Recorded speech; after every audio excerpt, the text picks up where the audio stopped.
कहते हैं, जीवन और मृत्यु के बीच एक महीन रेखा होती है। कभी कभी यह रेखा इतनी धुंधली हो जाती है कि यह समझना कठिन हो जाता है कि कौन जीवित है और कौन मृत। वर्ष 2025 के महाकुंभ में एक ऐसी ही रहस्यमयी घटना घटी जिसने हर किसी को स्तब्ध कर दिया। यह कथा एक महिला सरिता देवी की है, जो अपने पति के खोने के 25 वर्षों बाद एक अघोरी साधु के रूप में उन्हें देखने का दावा करती हैं। परंतु क्या यह वास्तव में उनका पति था या कोई अन्य रहस्य इस पुनर्मिलन की गहराई में छिपा था?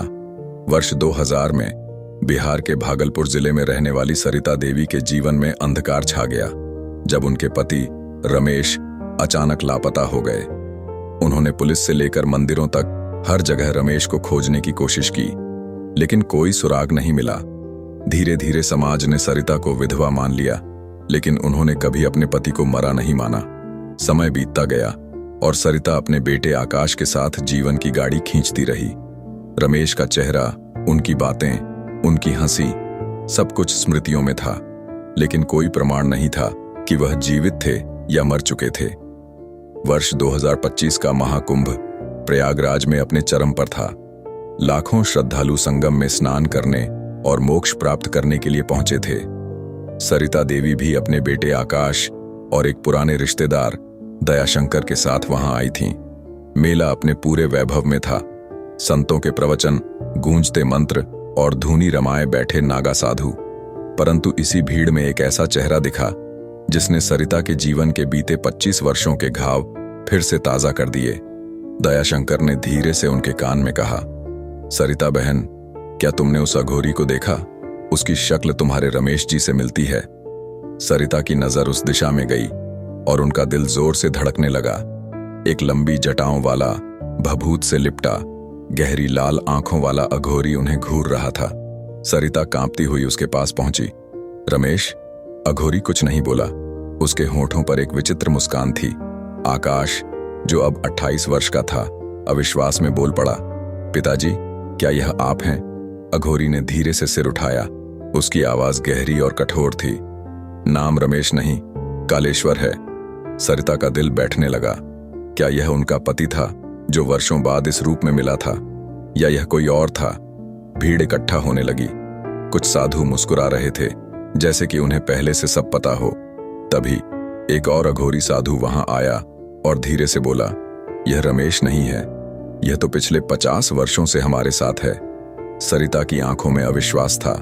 नहीं, यह मेरे पति हैं। मेरी आंखें धोखा नहीं खा सकती।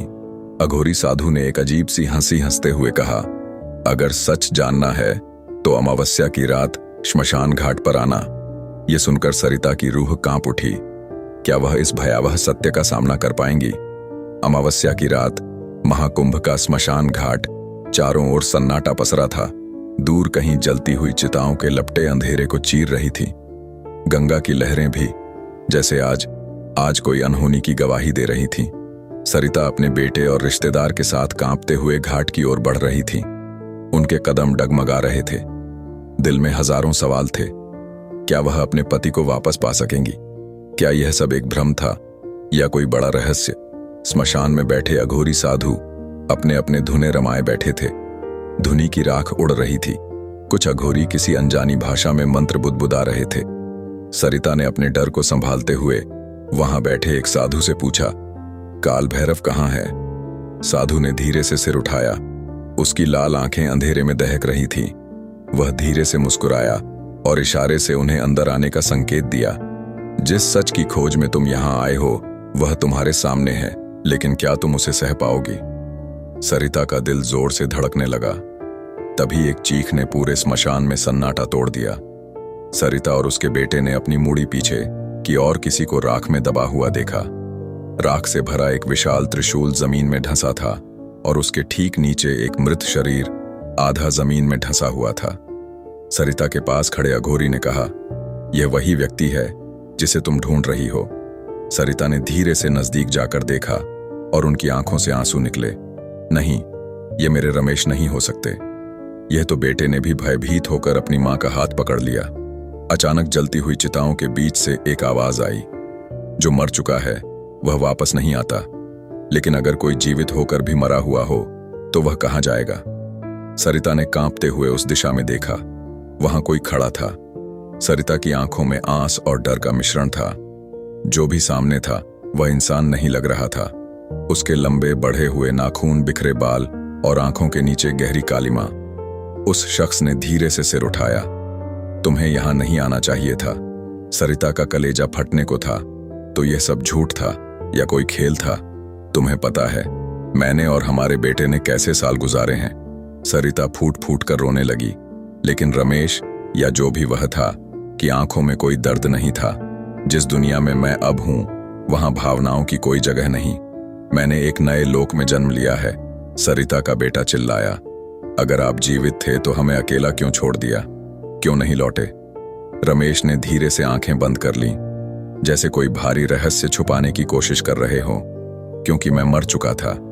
सरिता ने अपने आंसू पछे। अगर तुम मर चुके थे तो फिर अभी मेरे सामने कौन खड़ा है? अचानक वहां खड़े सारे अघोरी जोर जोर से हंसने लगे। उनके हंसी की आवाज पूरे स्मशान में गूंज उठी। तभी काल भैरव, वही अघोरी जिसने पहले भी सरिता से कहा था कि रमेश अब इस दुनिया में नहीं है, धीरे से आगे बढ़ा और कहा, क्या तुम्हें सच में लगता है कि इंसान इतनी आसानी से मर सकता है? सरिता स्तब्ध थी। यह व्यक्ति जिसे तुम रमेश समझ रही हो, यह रमेश नहीं है। यह सिर्फ उसका शरीर है, लेकिन आत्मा किसी और की है। सरिता पीछे हट गई। यह क्या मजाक है? सरिता और आकाश ने डर से एक दूसरे को देखा। रमेश ने संन्यास ले लिया था। उसने अपना अतीत मिटा दिया, परंतु कुछ आत्माएं कभी मुक्त नहीं होती। सरिता घुटनों के बल गिर पड़ी। रमेश, अगर तुम कहीं हो तो लौट आओ। उस रात सरिता देवी संगम तट पर बैठी रहीं। आकाश ने उनका हाथ थामा। क्या पिताजी जीवित हैं? सरिता ने गहरी सांस ली। शायद नहीं। लहरें गंगा में समा रही थीं, जैसे कोई पुराना रहस्य अंततः जल में विलीन हो गया हो। लेकिन क्या यह सच में अंत था या सिर्फ एक नई शुरुआत? मित्रों, अगर आपको यह कहानी पसंद आई है तो वीडियो को लाइक करके कमेंट बॉक्स में हर हर महादेव अवश्य लिखें। और ऐसे ही रहस्यमयी कहानियां को जानने के लिए हमारे चैनल को सब्सक्राइब अवश्य करें। हर हर महादेव।